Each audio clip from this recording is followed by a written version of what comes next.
Eric Kohler and I appreciate you taking time out of your busy schedules to hear about the state of the J.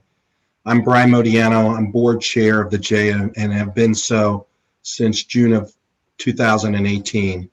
I've had the good fortune to participate on the CEO search to bring Eric to the J from Stamford, Connecticut, and it's been my honor and privilege to work side by side with Eric for almost 3 years. We work very closely together, so much that we are now finishing one another's sentences. Eric has been the CEO for the J for almost 3.5 years, and he is responsible for implementing our agency policies, philanthropy programs, and services. Eric is now going to tell you about the objectives of our program tonight. Thank you, Brian, and thank you all for joining us this evening. This has been a difficult year for all of us here at the center, in our community, and our country. And throughout this process, we have always been transparent about what has been going on at the JCC. So we're going to share a little bit about the center pre-COVID, a little bit about what's going on right now, discuss some national trends and how our JCC is comparing to other centers around the country. And then at the end of the program, we're going to take some questions and hopefully be able to answer for you tonight any questions that you have. Some of the things that we'll be discussing tonight are how is the J doing financially? How do we compare to JCCs nationally? How did we respond to lower revenues as a result of the pandemic? Philanthropy. How you, our community, have stepped up and helped, and our plans to transition post-COVID. When COVID-19 started 12 months ago, who would have thought we would be dealing with the crisis today, and unfortunately, over 500,000 people would have lost their lives. During these unprecedented times, dealing with a pandemic was not in Eric or my job descriptions, but together with your help, we have persevered. I'm proud to say that with the collective efforts of many, including you and your generosity and support, our board and lay leaders, their support, and our incredible and dedicated staff under the leadership of Eric, our JCC has gone through some tough times over the past year. And we're going to share with you our journey together. As they say, it takes a village to get through these unprecedented times together. This takes you on a journey from 2016 to 2020. And as you can see, prior to 2018, the J has operated at a loss for several years. And in fact, for almost 10 years. And in 2019 was the first year in 10 years that we remarkably were able to exceed our budget, and we also did with your generous support in 2020. I also it does not go without saying that how grateful we are for the support of our Jewish Federation, who provided us with loans to sustain us until we were able to turn the corner in 2019. Next, please. So we're going to talk a little bit about how the J has changed pre-COVID and post-COVID and give you some interesting statistics. Pre-COVID, our traffic was 1,200 to 1,600 people per day. Today, that average is about 25% of what it used to be. Pre-COVID, our budget was over $9 million. In 2021, our budget is $7 million, so quite a bit of shrinkage. More than 75% of our revenue is related to programs and membership revenue, where you play a key role. 22% of our revenue comes from contributed income from you and others. Every bit of our, as you saw from the previous slide, every bit of our revenue is spent on expenses. And as you noticed from the slide before, prior to 2019, we were spending more than what we were taking in. Next, please. So how do we compare to national trends? And we had the good fortune of knowing that this information through our national JCCA. From a retention perspective, the RJ, with your help and support, has fared very well. Our retention rate is 80% versus the national average of 57%. Part of that reduction is due from memberships dropped at 26% and 17% memberships were frozen. The crown jewel of our J is our ECE program. National enrollment is far below our J's enrollment. Our retention rate is at 90% of what it was pre-COVID. The national average is 66%. Our revenue reduction is 25%, and that is consistent between the J and the national averages. And I mentioned that our JCC national organization has really stepped up in a number of ways. In the first 6 months, COVID dues were suspended, and the second 6 months of last year, they were voluntary. They've also provided us with best practices from across the country and has really been remarkable in that fashion. Next, please. This shows you how the traffic has changed, as compared to in 2019. You can see that it's less than half of what it used to be, but things are gradually picking up, as you can see, from November through January, but it's still far below what it was in 2019. Next, please.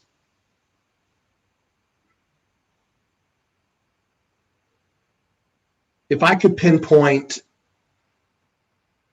two or three things that were most important in our J getting through this.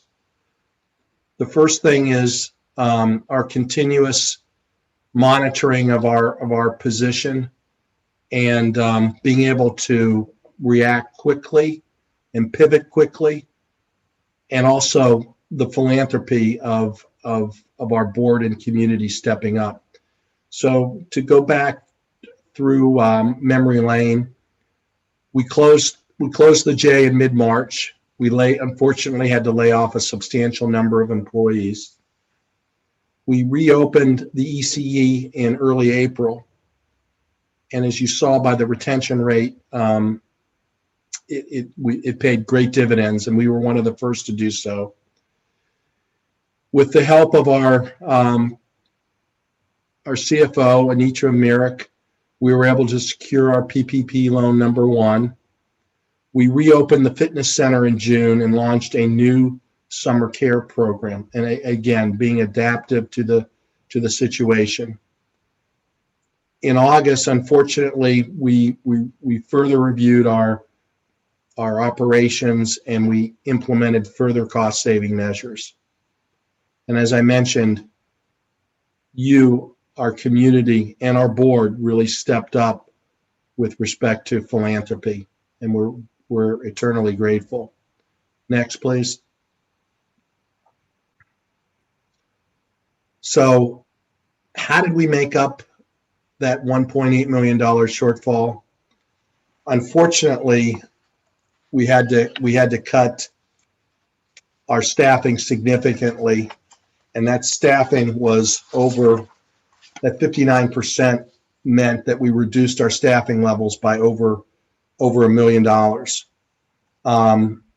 some of the supplies as a result of the shrinkage of our programs was reduced by almost $250,000.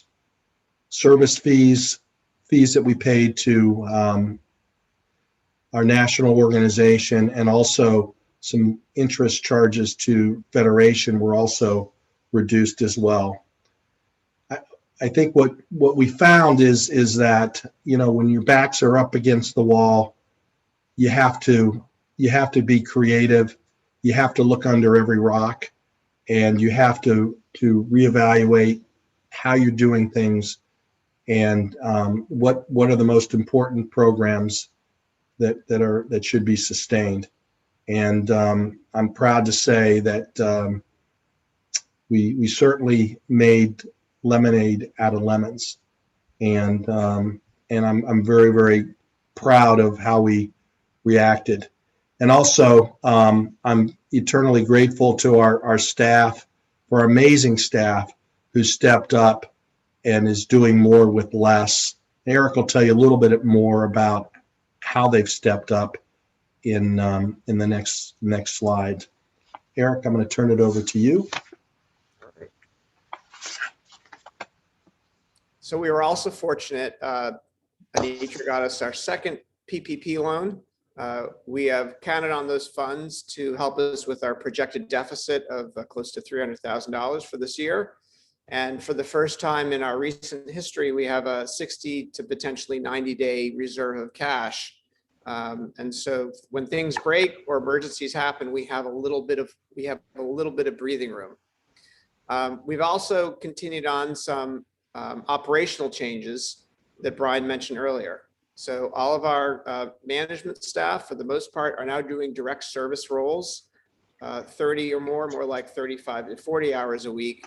And that has allowed us to reduce our part-time staff hours. And that has been a big reason for our sustainability, the heavy lifting that all the staff are undertaking, whether it's a membership person or an early childhood manager in the classroom.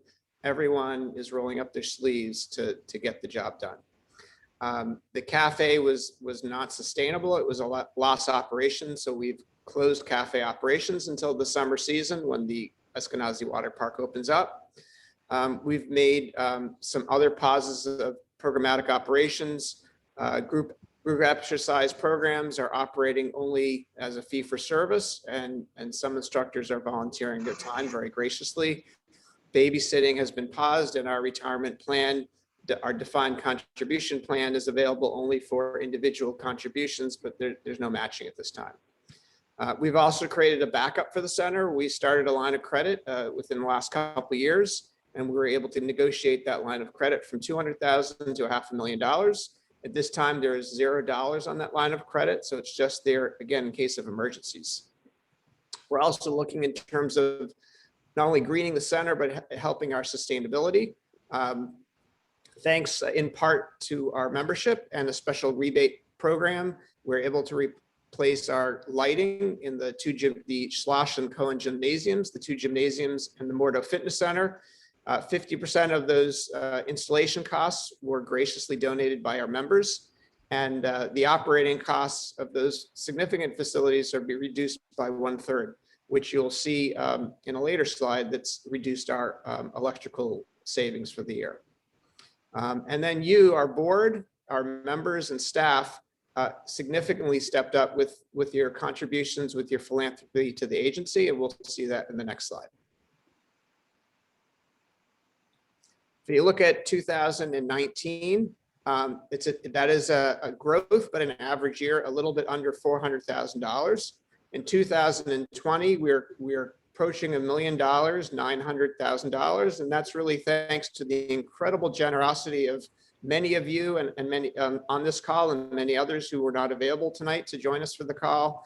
And really, without those contributed dollars, we would be having a very different conversation tonight. Really, it's awe-inspiring to see the level of investment that you are making in our center. Next slide.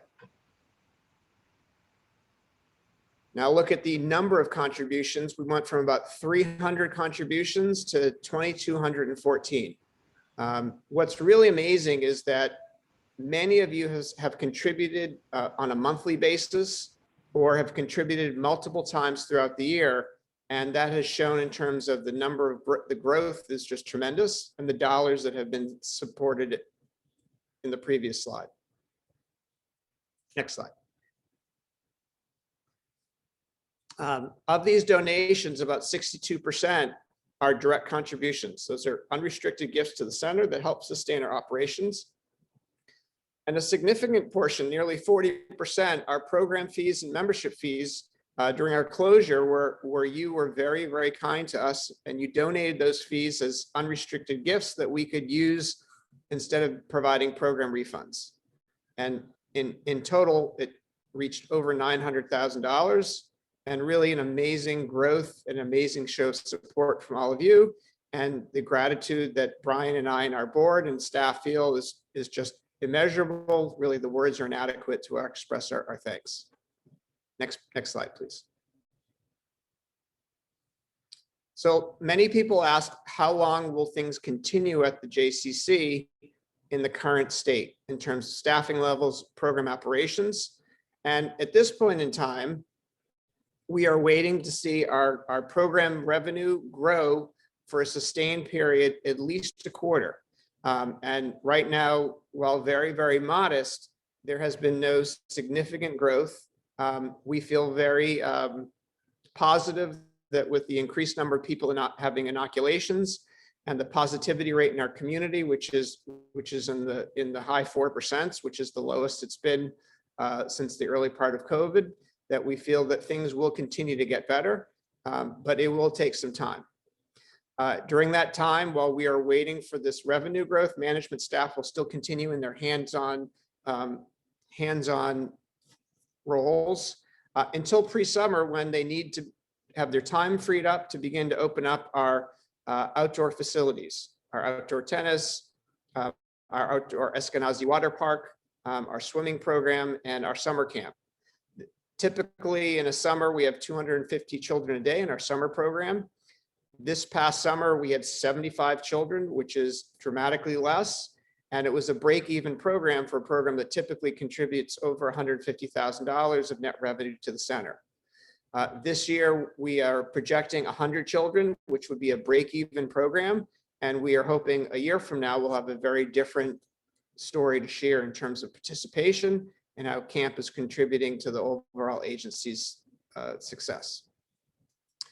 We've been very conservative in how we budgeted the agency for 2021 and have left levels for the majority of the year, at least through June, to be at our current level, which is about 20% reduced, and have projected by December 2021 that the membership levels will come back to the 2019 levels. And we think that's reasonable. We do see members joining the JCC, and we're having about 50 to 60 members a month join. And we hope that in earnest that those numbers will grow significantly by the fall. As we presented earlier, we're projecting a deficit of a little under $300,000. And we are hoping that we can do better than that. But thanks to the second PPP loan, we will be able to get those funds covered. And we are going to be as conservative and as fiduciarily responsible as possible. And at the same time, our goal is to continue to provide the best level of service and safety for everyone who comes into the center each day. Next slide. We've also created a process that once our revenue starts to grow to a level where we need to consider either adding back programs and services that we used to have or consider new programs and services, the process that you see before you. One is the activity consistent with our mission? Two, will we be able to financially sustain whatever program, service, or activity beyond a short period of time? No one benefits from implementing a service or reinstituting a service that we have to eliminate months later. The third piece is, can we provide this program in the mode of excellence?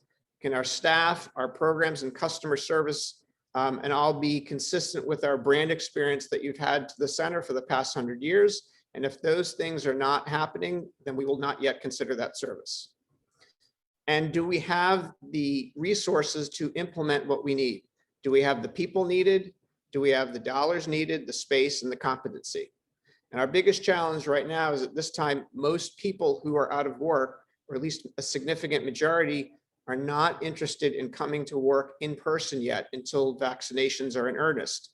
So while things may improve until we have the staffing, certain programs and services may not expand to their normal levels until we can properly staff. And then the final two components is, will these programs and services strengthen our Jewish and greater community? Are they going to add value to our membership?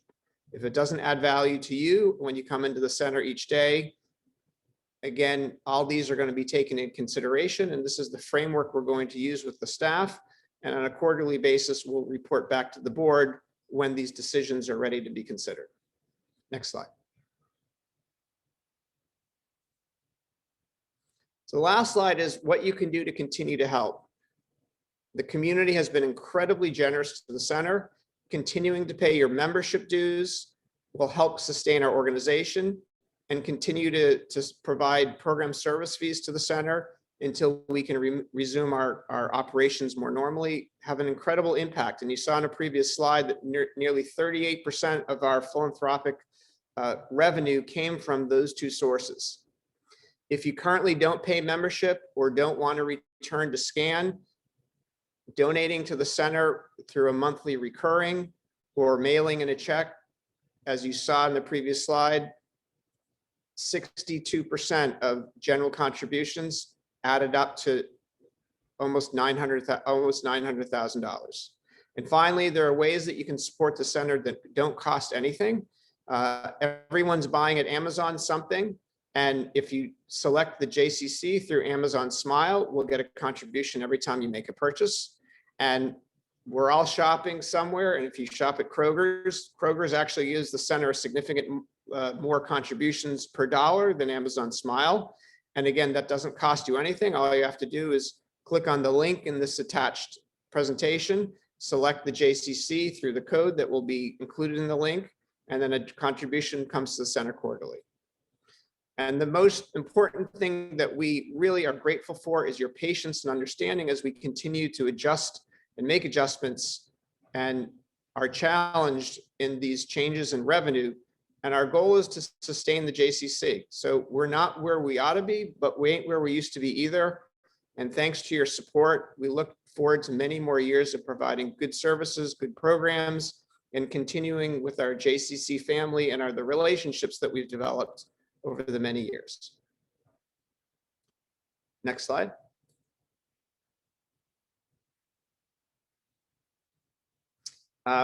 Thank you so much.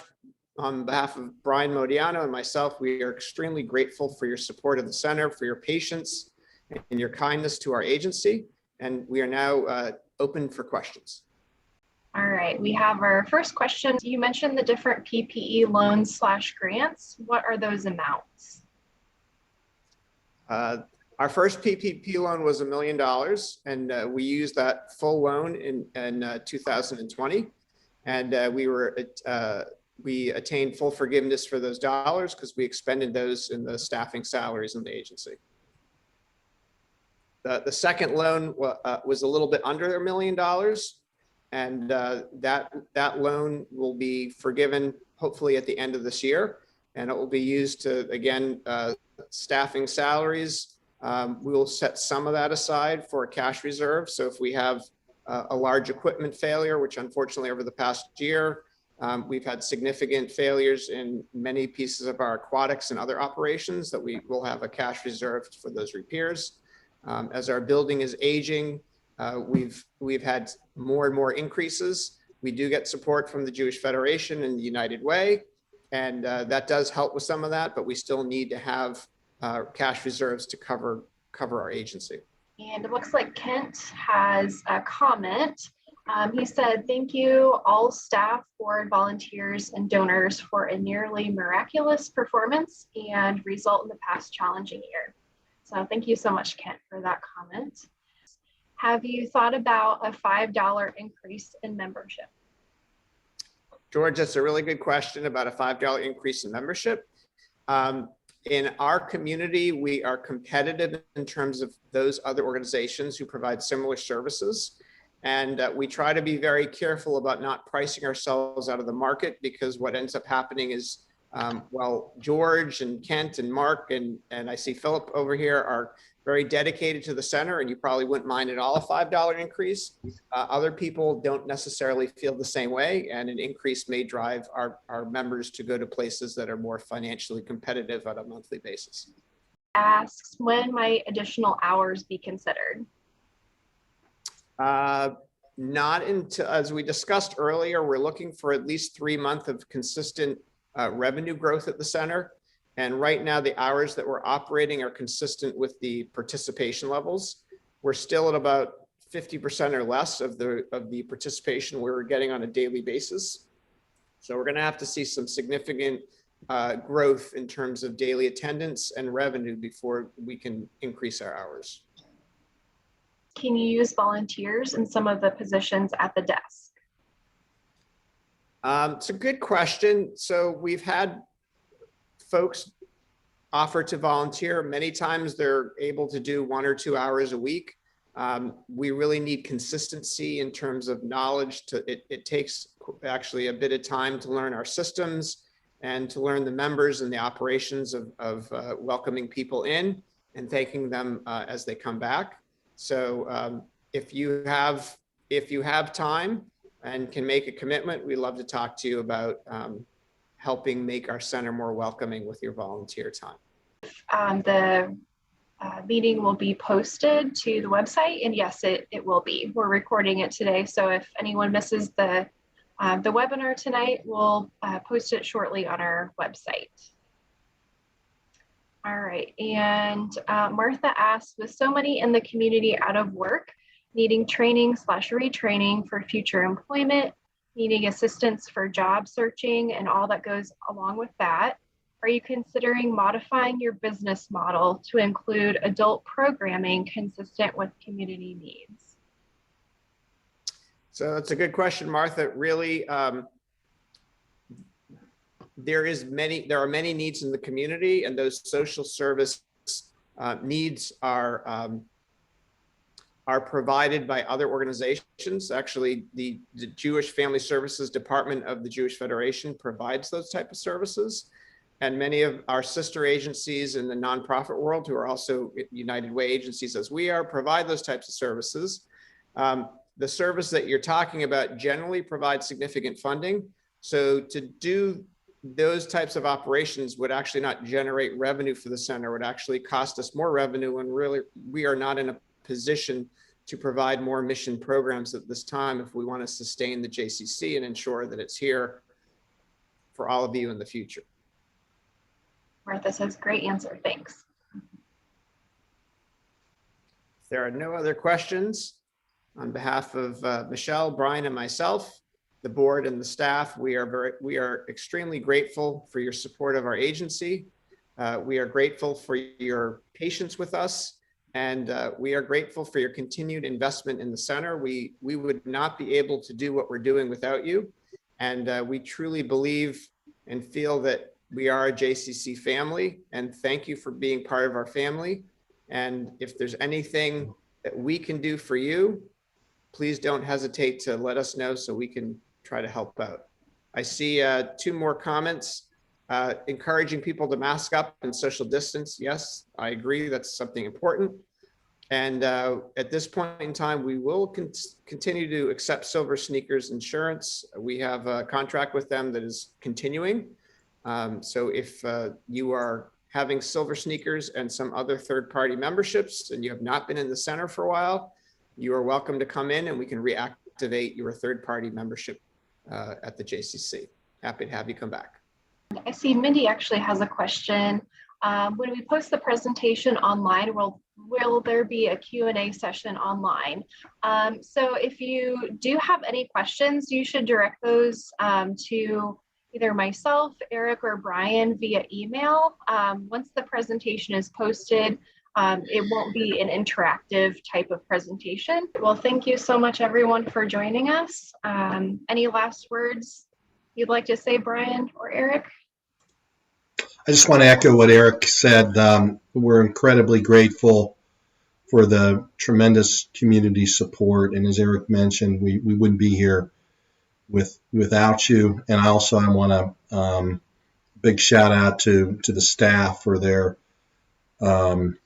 dedication and wearing multiple hats. And as they say, it takes a village, and we're grateful to all for helping us through this very, very difficult time. So thank you all.